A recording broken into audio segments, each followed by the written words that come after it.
Well, hello, everybody. Welcome to our July FCAT meeting. And if there's any new people here, just a short snapshot of what we are. We're a group of mostly Fallbrook citizens who are concerned about climate change, and we generally put on a meeting on the fourth Tuesday of every month. We're a nonpartisan group, and today, we have the honor of being joined by some high school students. Madeleine Adams is from Mission Vista High School. And then we also have Tina and Jackie from Fallbrook High School. And they're going to share their perspective on climate change for us. So and I think we're going to save our questions for the end. They have about a 20-minute presentation that they'd like to make. So go ahead, Madeleine. All right, good evening or afternoon, everyone. I wanted to start off by saying that climate change profoundly affects everyone, especially youth, maybe not right now, but definitely in the future. I'm not an expert, but as a young person, I'm deeply concerned about the climate crisis and have made many efforts in my own life to minimize my carbon footprint and pursue a quality education in environmental science. All right. Growing up, I've witnessed the impacts of climate change in my own community, from evacuating my house due to wildfires and having to ration water because of extreme drought. It's impossible to ignore what is happening in the San Diego region and the world at large. However, my interest in climate change started before these events happened, so this is a bit of a backstory. In kindergarten, I decided to be Garbage Girl as my superhero for my class project. I was ready to save the world by picking up litter one piece at a time. Now, obviously, those impacts don't make much of or those efforts don't make much of a significant difference in the vastly polluted and exploited world we live in, but that kind of motivation and I think we dedication. need the slide advanced. Oh, yeah, sorry, I forgot. It's okay. Yes. That kind of motivation and dedication has or has driven my current passion for the environment. At 11, I gave up red meat after learning about the atrocities of factory farming, and recently we started food compost in my family's home. However, the most relevant topics to today's discussion are what I've done in high school. Oh, sorry, guys. Okay. Although I am a local Fallbrook resident, I do go to Mission Vista High School in the Vista Unified School District. Sophomore year, I founded an environmental club at my school. We host meetings to educate interested peers about the climate crisis, current climate news, and what they can do to contribute. We started a paper recycling program at our school after seeing, the lack of that. And every Friday, teachers set out their bins for us to take care of. I cart them in my car for the weekend and then we set them back out on Mondays. We are currently in the process of establishing a native pollinator plant garden, which has had many administrative setbacks as paperwork and people and emailing, but it will serve as an important educational and interactive opportunity for classes and my club to learn about nature locally. Beyond that, I am the youth engagement chair for the North County chapter of the Sierra Club with Joe. I have helped organize youth engagement events at my own school to get youth involved and active with climate. Advance the slide, please. Sorry, I keep on forgetting. Um, um, with climate action and the Sierra Club, I recently spoke at a press conference, as you can see here, um, in support of the Make Polluters Pay bill for the local organization San Diego 350 on behalf of the Sierra Club, but more on that later. Besides that, I have interned with the Climate Action Pathways for Schools program in my school district, though that was cut due to lack of funding.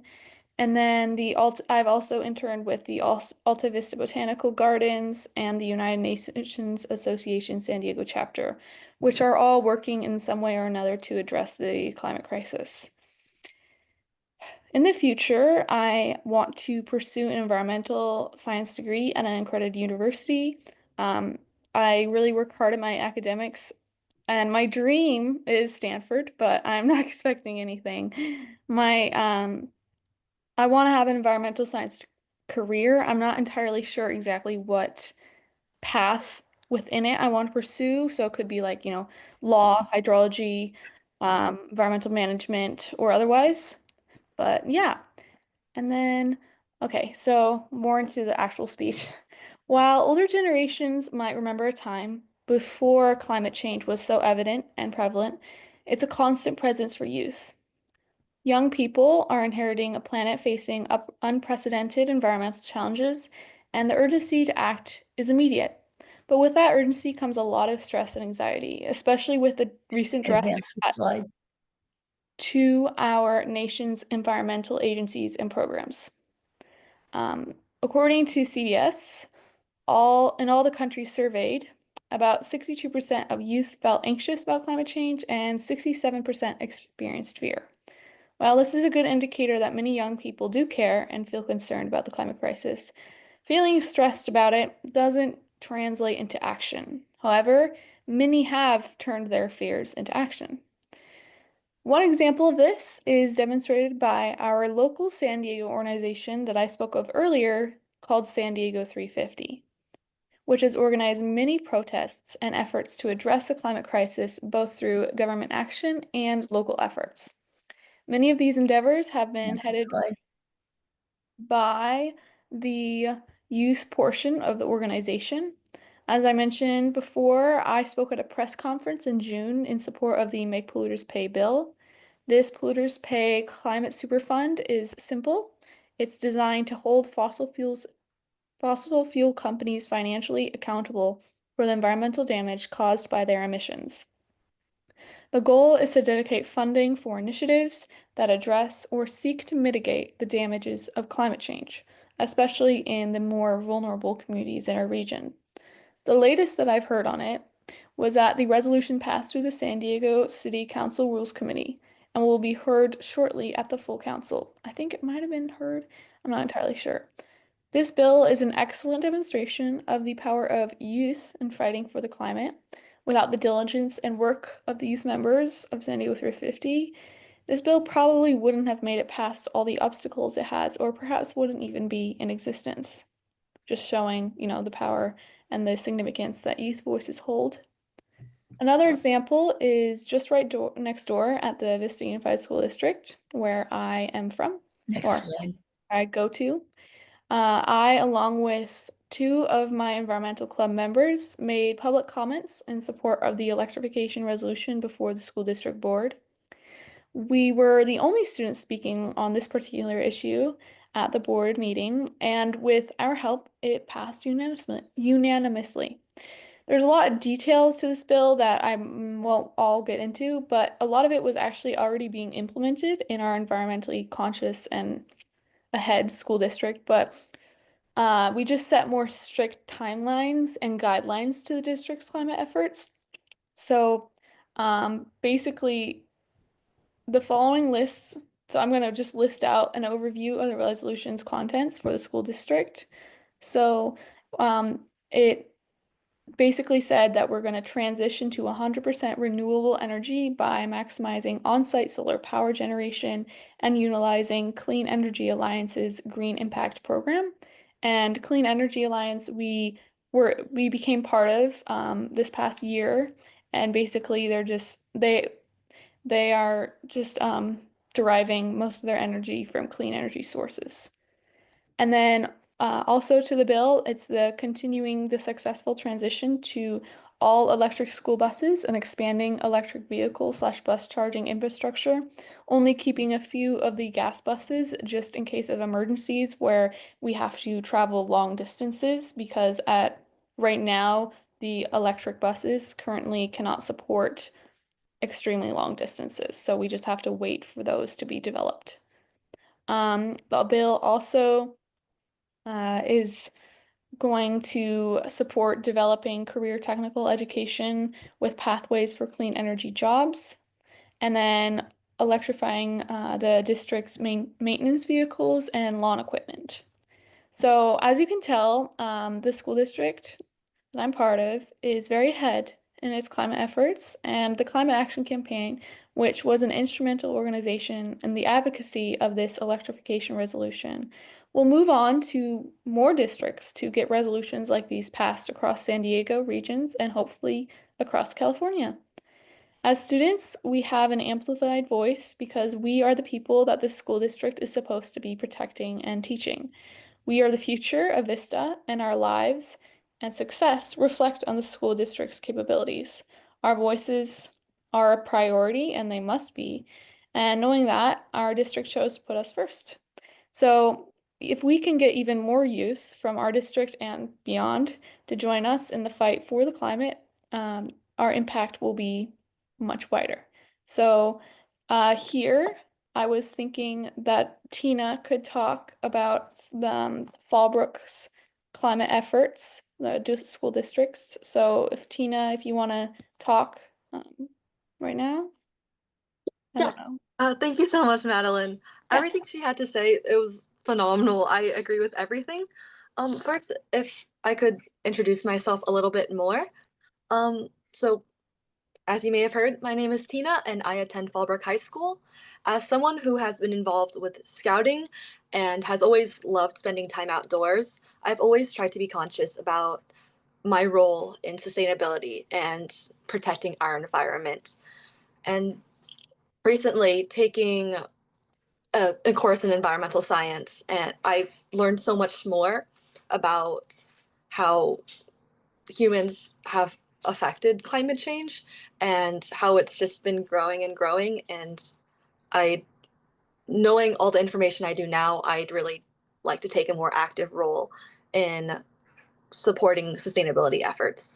So, going back to my school and how my district has helped with these sustainability efforts, the most prominent one being our recently installed solar photovoltaic system, or the solar panels that we had installed at our school. So a little bit of background about that is that our school had recently, well, it's been a couple of years, but a contract was signed on May 2022 with Baker Electric and Renewables to install a carport mounted solar photovoltaic system in our school's main parking lot. And so this solar panel system, it has 1.3 megawatts in system size, and our schools currently has 80% of its energy generated through that system. So what this does is that not only does it lower our electricity bills, helping our school dedicate our finances to increasing student engagement and making student life better, but it also creates a sustainable learning environment with clean and renewable energy. It also helps create less greenhouse gas usage, which we know it's non-renewable and extremely harmful to the environment. So there's a big plus in having this system installed for us.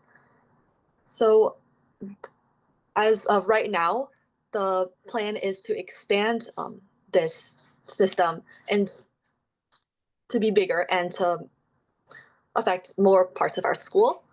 And some other programs that we also have are our CTE pathways, one of them being the Sustainable Agriculture Pathway. In this pathway, students learn about agricultural science and careers while focusing on sustainable practices that protect our environment. Alongside our regular environmental science class, this really informs students of the different effects that human actions, including agriculture, affect our environment. And it's just very informative, and it really opens some of our eyes to our own actions. And then some other more minor actions that we've taken are our incorporation of a salad bar. And while that may seem a little like you don't really know how that really helps, but recently one of our students has advocated for this incorporation of a salad bar. And what that does is actually reduce the demand for animal products that requires lots of resources to sustain. And some of these meat products, such as beef, it produces lots of methane. But due to this salad bar, we can lower this production of methane, and it offers more sustainable and healthy diet options for our students. In addition to that, my school, like many others, have also created share tables where we can reduce food waste. So all of this in total, it it creates a more sustainable learning environment, and it, in addition to myself, it has educated so many other students on how we can live more sustainable lives. And yeah, that's all I have to say for today, but thank you so much, and thank you to Madeline and Miss Joy for inviting me here. Thanks, Tina. You did great. Madeleine, you want to continue? Sure, yeah. All right, so I was thank you, Tina, for your very insightful look into the Fallbrook School District's climate efforts. It's really impressive, actually. I wish our school had the salad bar. I know, I don't eat red meat, so I often just get the single salads that they have, which aren't really that great either.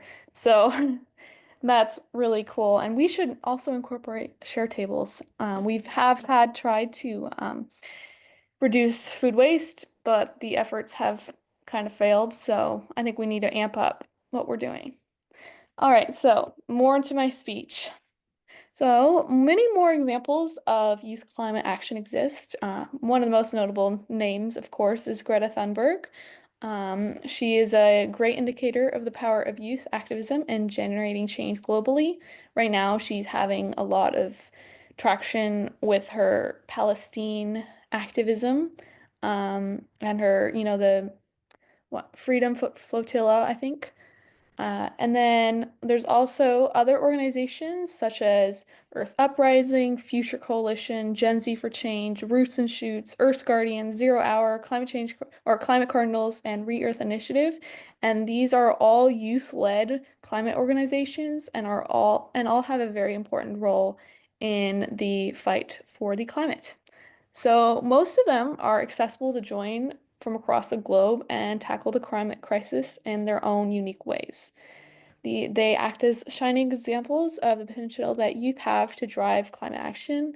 However, I want to say that not all youth are willing to be part of these movements, and they're not all into, not, I mean, not even into, they're not all concerned about the climate.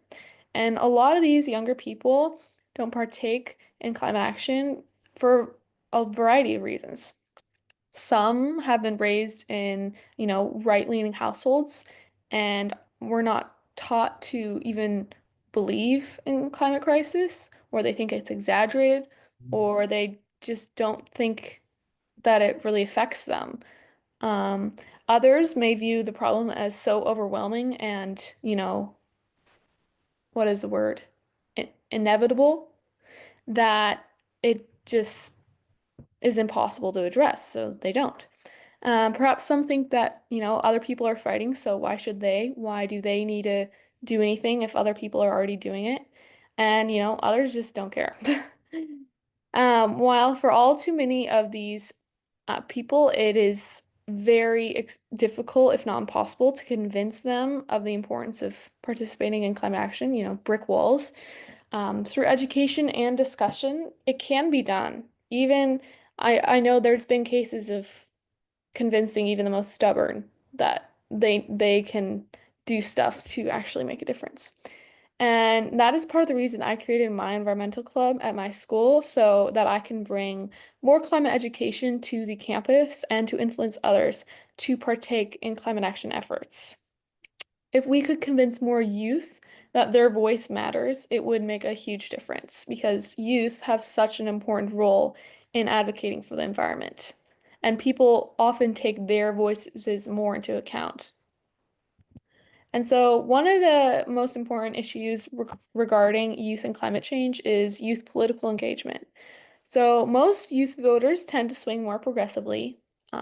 generationally, but a significant chunk choose not to vote or participate politically at all. This is mainly driven by the mindset that their singular votes do not make a difference. This is a reality for even older voters, like my dad used to be. However, there are enough youth voters out there that if they come together as a voting bloc, we could have the power to hold significant sway over elections and other political matters. This is the most important aspect of fighting for climate crisis or climate change legislation, and we must be able to band together across generations as well to fight for our most valuable resource, the earth. I often like to stress to the members of my club that individual action, although helpful, does not make much of a difference in the fight for the environment, though voting does. You should still vote. It is the big corporations and governments that need to undergo deep systemic changes if we want to actually address the climate crisis. That's why organizations such as San Diego 350 are so important. Youth voices can be more influential than older generations because many are more willing to listen to these youth. For that reason, it is super important that more youth get involved. However, climate solutions require collaboration across generations. Open conversations about climate change, even when they feel difficult, are really important. Talking to friends, family, and educators about concerns and hopes can be a powerful tool for change. Although there will be some brick walls, no matter how hard you push, they just won't budge. Some people will begin to see your stance if you give logical, factual, and persuasive information to explain the importance of addressing the climate crisis, even in a local or smaller way. It is also necessary to equip us young people with the knowledge and skills to address climate change. This means integrating climate change education into learning, exploring green skills for future careers, and creating platforms for youth leadership and innovation. That is what I have tried to do through my position as the Youth Engagement Chair for the Sierra Club and as the president of my environmental club. Many high schools offer classes like AP Environmental Science, which educate students on many different aspects of climate change and how to address it. However, a lot of students don't take the class, it's optional, or don't even retain the information. I know at my school it's seen as an easy AP class, an easy A. So a lot of students just take it because they want an easy class, not because they're actually into climate, like learning about climate change, which is obviously really unfortunate.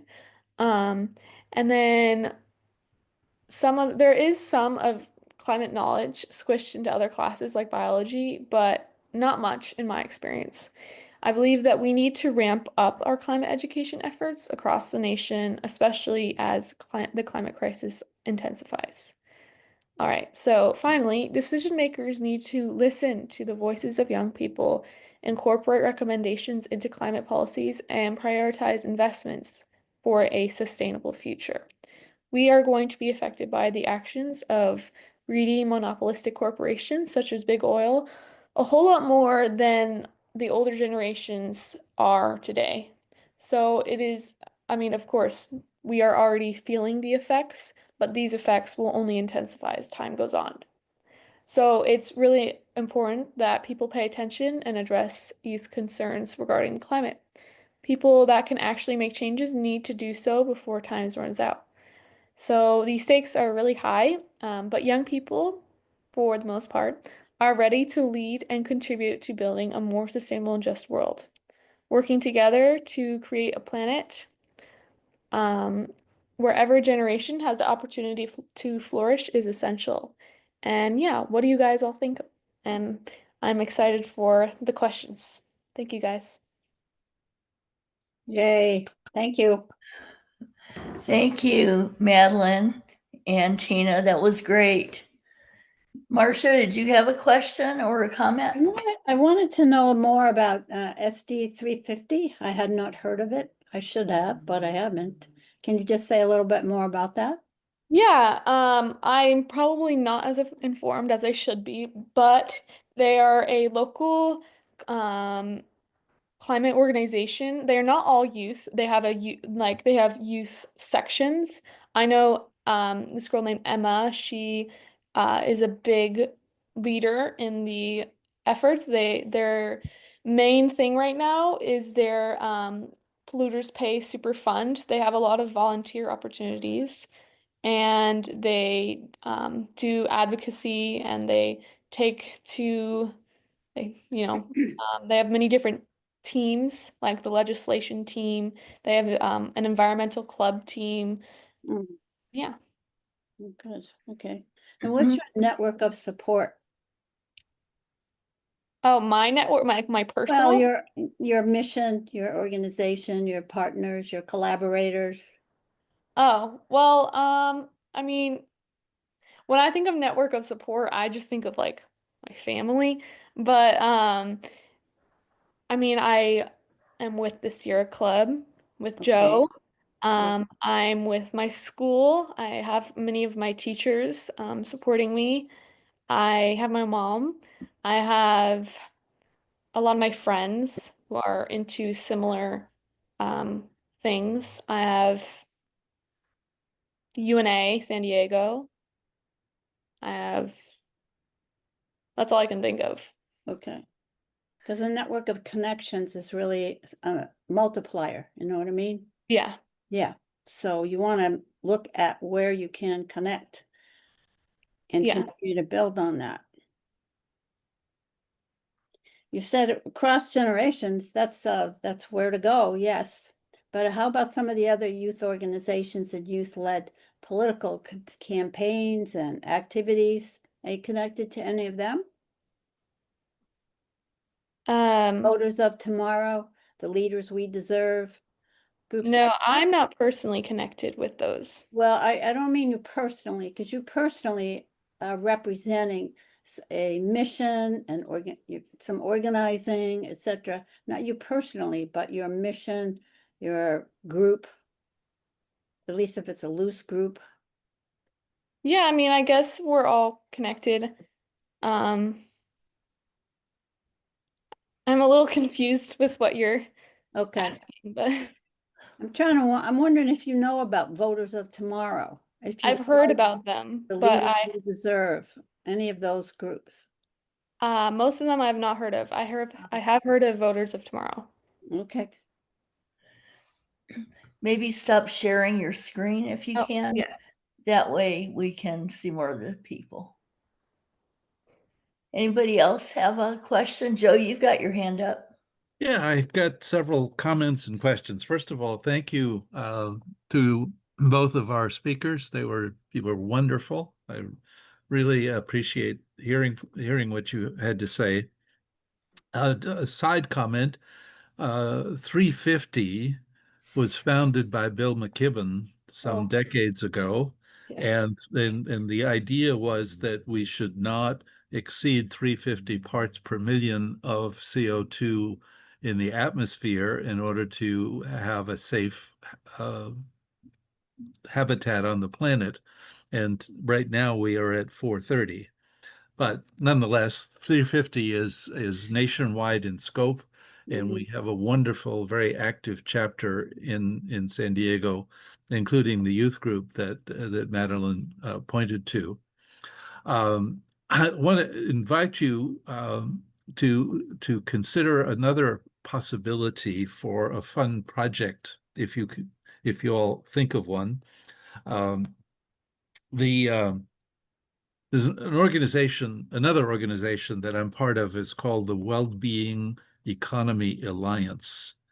And they sponsor a school year long, from September to June, projects um, that have to do with the environment. And uh, I passed on their sponsorship stuff to Dr. Loescher at the Vista School District, and he's in turn passing it to all of the faculty, the relevant faculty, I guess the environmental club faculty advisors and teachers and the like.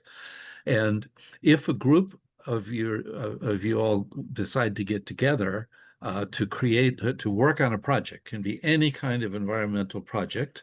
Uh, You would get sponsorship or mentorship from the faculty at the school, and also, if you want it, from others. I'm prepared to participate, and I'm sure we could get others, advisors also.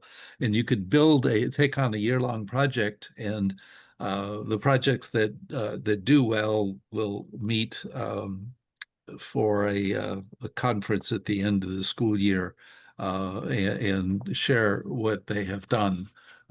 So, if that is appealing, Fallbrook or Vista, or I suppose you could even do it together. I mean, there are no limits to what you could do. It would be the challenge would be to identify a project and that sparks you and takes you on to a school year long endeavor.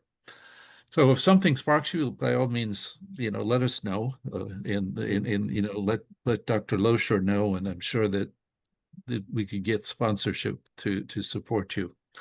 So with all of that, the core question I have, Madeleine, and who was the other? Tina? Yeah.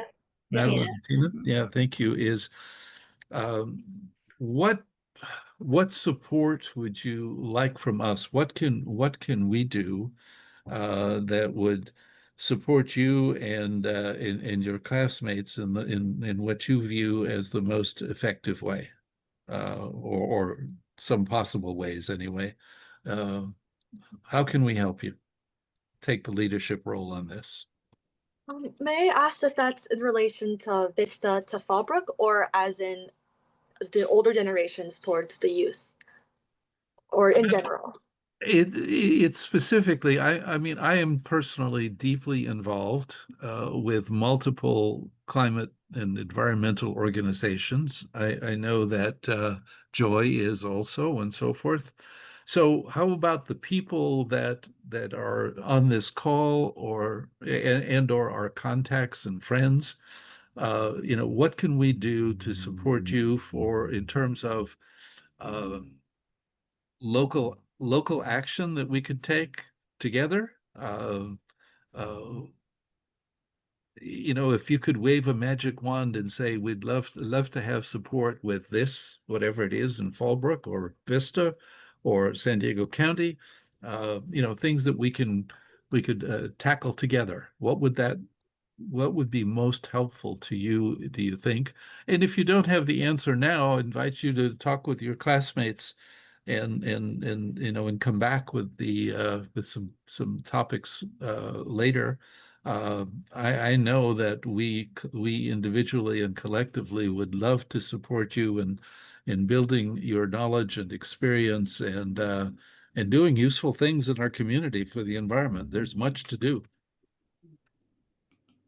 All right, well, I don't think I can give you a solid answer right now. I mean, I think definitely the most important things that we can do are more education, more climate education, more voting awareness for youth, especially when it comes to environmental matters. And I mean, let's see what else. Um, and that's all I can think of right now. I bet if I had time, I could think of more, but Well, personally, I have done a great deal of education, and I'm starting with a wonderful young lady who is on the faculty at San Diego State in the environmental space. We're going to start offering what's called a planetary boundary fresque. And she's also been teaching the climate fresque, which are tools to learn about the challenges and opportunities for change with respect to climate and planetary boundaries. We could invite you to participate and ask you to, if you're interested, you could learn to become a facilitator of these fresques. Also, there's a fantastic model um, called En-ROADS from an organization um, called Climate Interactive, which is affiliated with MIT.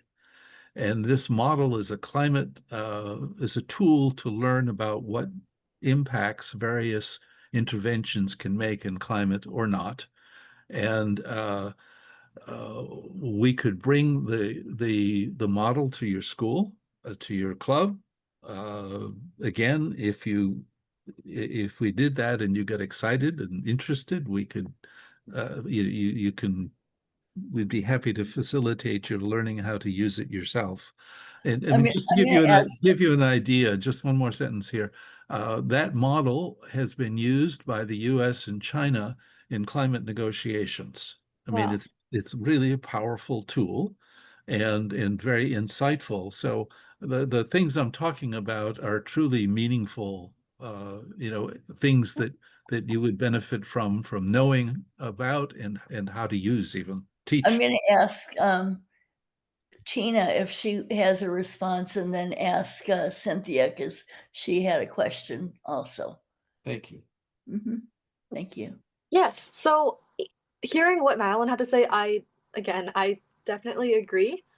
I don't have much of an answer besides the fact that I know myself and my peer Jackie, we're really involved in the activities in our school campus, especially with community service. And I know Fallbrook itself does lots of activities or lots of cleanups surrounding the environment. So I would, in my own actions, I would like to encourage more of those cleanups and engagement in participating in those activities, and again raising awareness about the like different anthropogenic causes that like heavily affect the environment. And I believe what you and Madeline had to say about the education part of the climate crisis is very significant. But I will do more research on that and I'll be in contact with you guys. Thank you. Okay, thanks, Tina. Cynthia, what was your question? Oh, you're muted. I think Joe put something on there about a requirement or potential requirement that students not go through the California school system without acquiring basic climate literacy. And looking at your questions, both in your comments in your presentation and in the comments about what is it that you actually are taught in your climate or your environmental science classes about climate change and its causes. Be curious to know how deeply they're getting into it with you. Good Well, question. well, I mean, in my classes, Mhm. I would say, well, we covered a lot of bases. We covered the different types of nuclear, or not, the different types of renewable energy, nuclear power, solar panels, wind power, pros and cons of all of them. We covered the different air pollutants, um, all like sulfates, nitrates. We covered the different cycles, the carbon cycle, the water cycle, the phosphorus cycle. We covered eutrophication. That was a big thing, actually. Um, we covered, I'm not going to be able to list all of it because I don't remember it Yeah, all. no, this is not a test, believe me. Yeah, we covered the different types of mining. We covered the different types of like, surface mining, top or the mountaintop removal mining, um, and then we covered the health risks and the damages of those. We covered a few sustainable agricultural practices and like contour planing of farms and stuff. We covered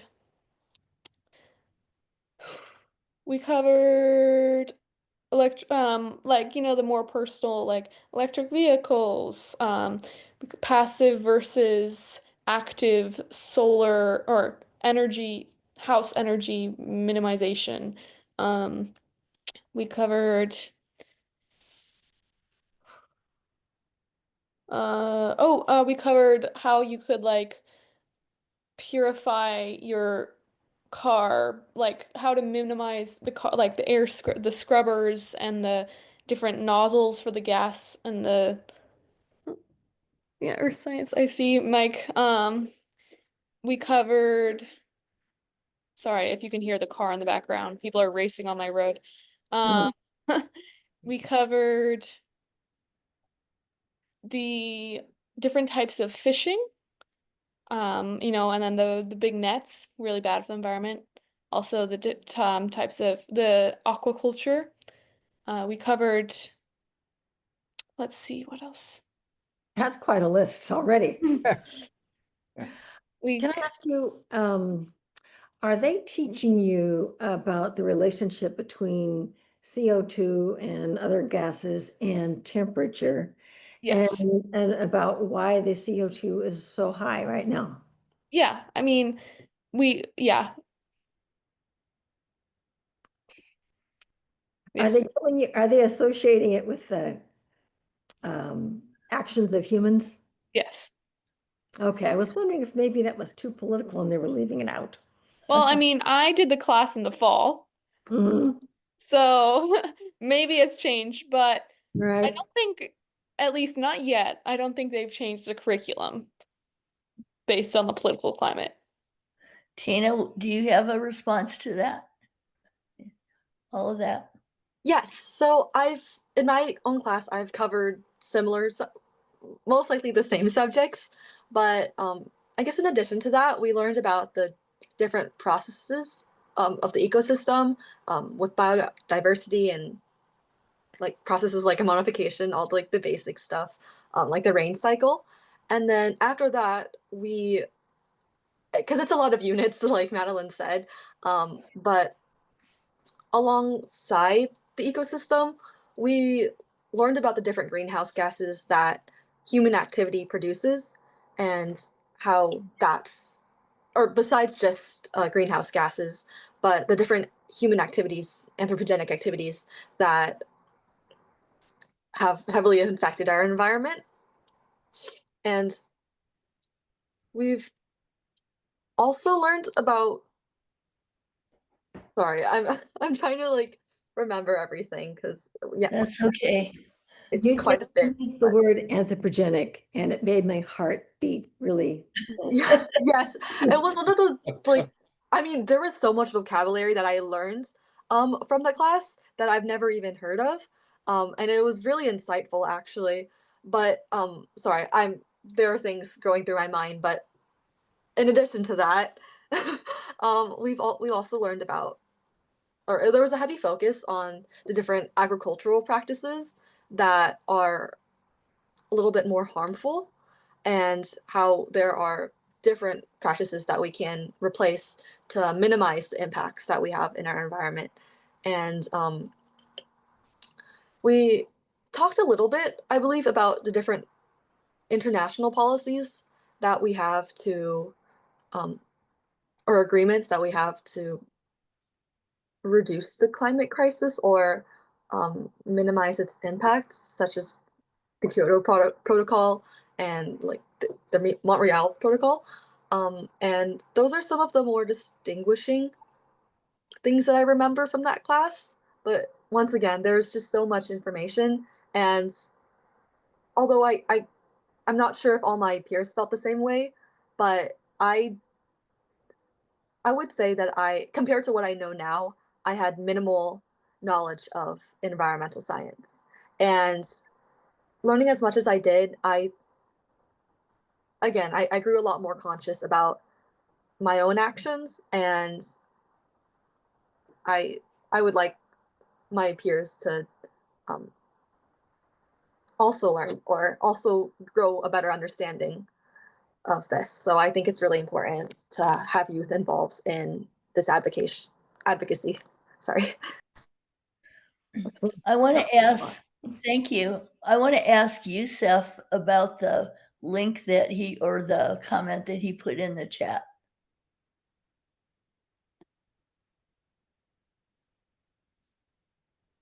Youssef, are you there?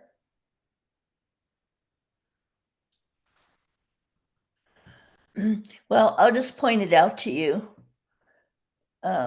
He may have stepped away. He put in the chat cleanearthforkids.org. And that is a San Diego group. I'm not sure if they're beyond San Diego County. They are. But they- Suzanne, the founder, is at the moment in Missouri and has been for some months, but she founded it.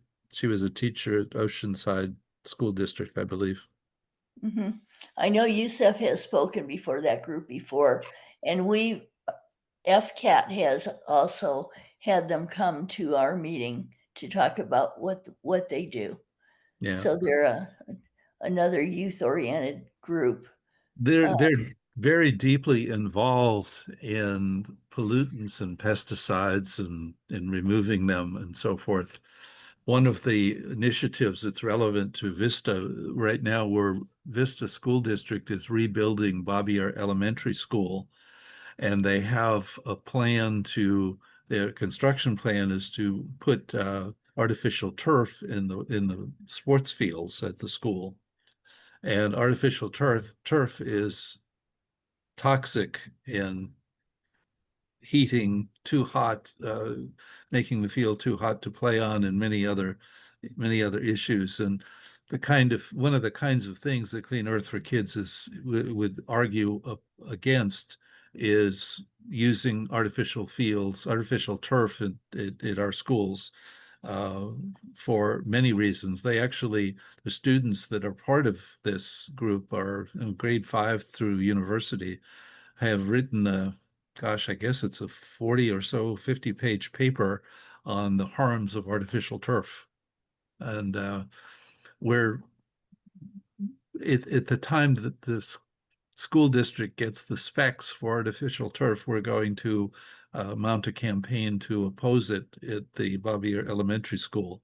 They're not quite there yet. They don't have the specs or haven't had them till now. But they're a wonderful group. Thank you. Harriet, did you have any comments? Yes, I would like. First off, let me say thank you to Madeleine and Tina for doing the presentation. But um, I am the editor of the website everythingfallbrook.org, and it's hyperlocal news, basically fostering a sense of community and also publicizing local events and resources so that people don't get in their cars and drive to Vista or Escondido or Temecula to get things that we actually have here, so that we basically use our cars less. But also, I was going to say that if you look at the website, my email address is at the very bottom. And Madeleine and Tina, I would like to invite you to come and look at my yard, which I've been working on for 5 years. And when I got it 5 years ago, it was a wasteland of weeds and dead trees. And with the help of Diane Kennedy Beeler, I was basically, it's been transformed to a permaculture food forest. Right now, it's full of butterflies and hummingbirds, but it provides a habitat for possums and raccoons and lots of birds. Basically, it's a place that nourishes everybody, and so it's basically I've put in water retention facilities. I put in wildfire prevention features, and I've done a lot of environmental stuff that basically makes the whole property more environmental and sustainable. So if you look at my website, everythingfallbrook.org, you can see my email address at the bottom. And basically, yeah, I would love to give you a tour and show you environmental stewardship in action. Wouldn't it be beautiful to take Harriet's concept and implementation and turn that into this 9-month school project on some school ground somewhere? Yeah, that's a really good idea. Well, you commented that you were starting a wildflower, a native plant place, and basically my yard has had 5 years to for the native plants to get established. When Diane planted them, they were like little twigs 3 or 4 feet apart, and it looked really bad. But after several years of naturalization, basically my yard is full of monarch butterflies, and I know the population crashed last winter, but you would not know it from my yard because it's basically full of butterflies and hummingbirds, and it's really just a habitat. So anyways, if you're interested, you should I'm in Fallbrook, fairly close to just in the south, where just behind Albertsons. So so anyways, it's fairly accessible, and I'd love to come and have you show me. I'd love for you to come, and I can show you around and show you all the different environmental stuff that Diane and I installed together. May I Yeah, throw in that I've gotten to see Harriet's garden, and if you get a chance, you should, because it's mind-bending. It's life-changing. It really is. Cynthia, I've got some loofah sponge squashes for you. They're growing really well. And Yeah, she's got environmental sponges that she just grows.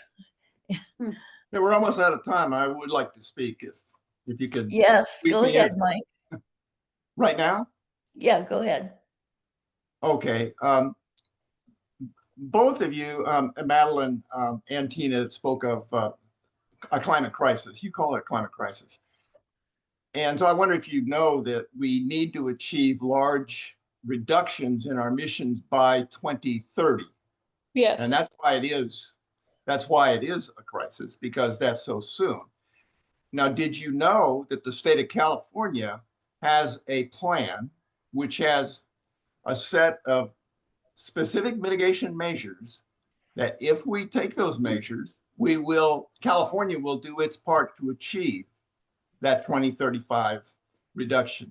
I wondered if you knew about that and if it is of interest, because I say we need to do that, and it's government that does it, and the youth could help. You need to kind of come up to speed on the why it is that 2030 is important. The climate scientists are telling us do we have a chance?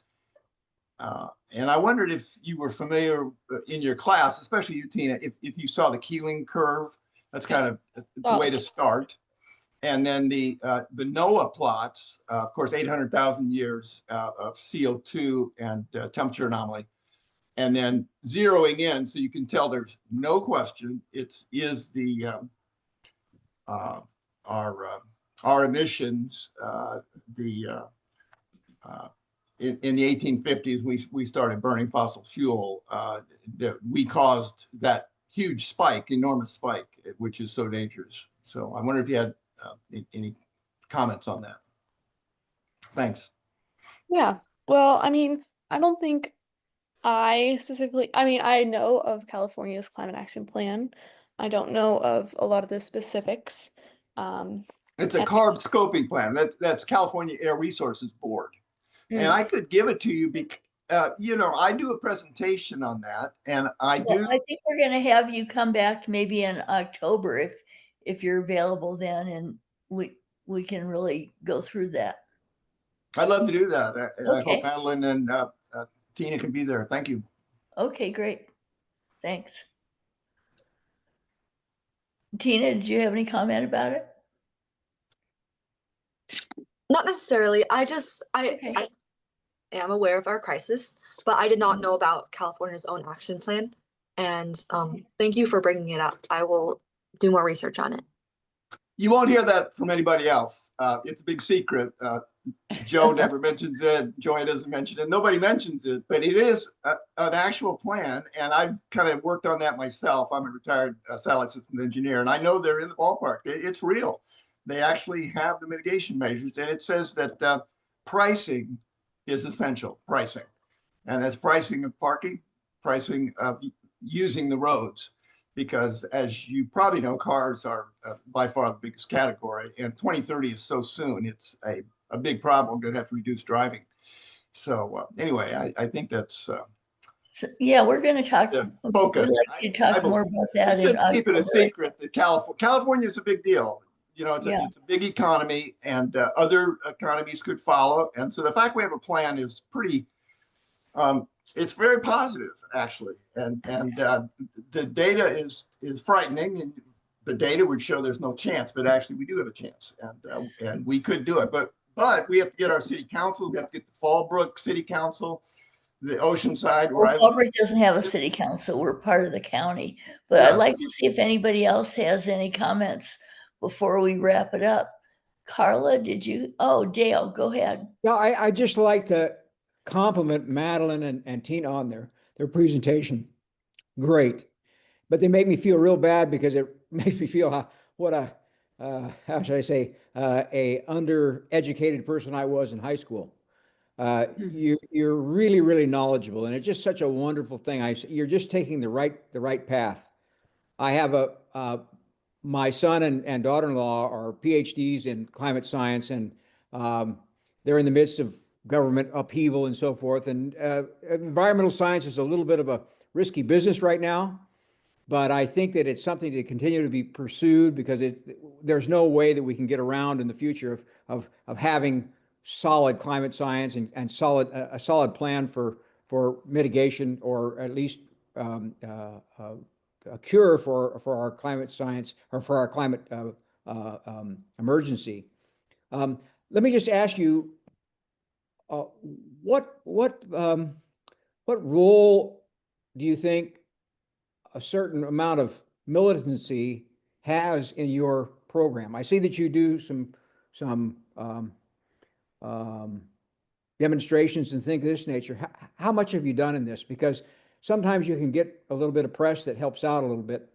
And my generation, that's where it really got started. Unfortunately, some things that went on, but youth really did have an important influence on a lot of issues back when I was in college. So I'm just wondering about what you've done so far and what value you think it is. In terms of protests and demonstrations, I have not done very much. I should be doing more. But we live in Fallbrook, and it's a long drive to get all the way down to downtown San Diego, where a lot of that stuff happens. I do want to get more involved. San Diego 350 would be one of the main organizations that I would do that with. Really, the only demonstrations I've done was that one for the Make Polluters Pay bill, and I've done stuff for my school district for advocating for the electrification resolution and things like that. I see. Well, it would just be one thing that you could probably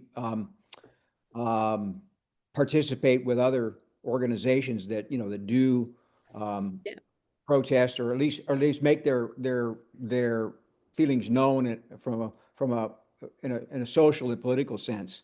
And I think there's some value to that. Obviously, it has to be done well. The better it's done, the more effective it is in my view. So just something to keep in mind. And there's probably people that, if you need a ride down to San Diego, I'm sure there's plenty of people that are headed on down there. Some I can people drive, but yeah. in my church are, I'm kind of surprised that they're participating, but they're in their 70s and they're participating in that kind of thing because they want the world to change as well. So don't feel because we're a little on the older side sometimes that we don't have the same feelings that you do. We're right behind you, 100%. I'd like to introduce somebody who just joined us, John Watson. And don't want to put him on the spot, but John is probably the oldest climate action team member here. And he's the one that came up with the name of the Fallbrook Climate Action Team back in 2016, I think it was. So thanks for that, John. Do you have anything to say?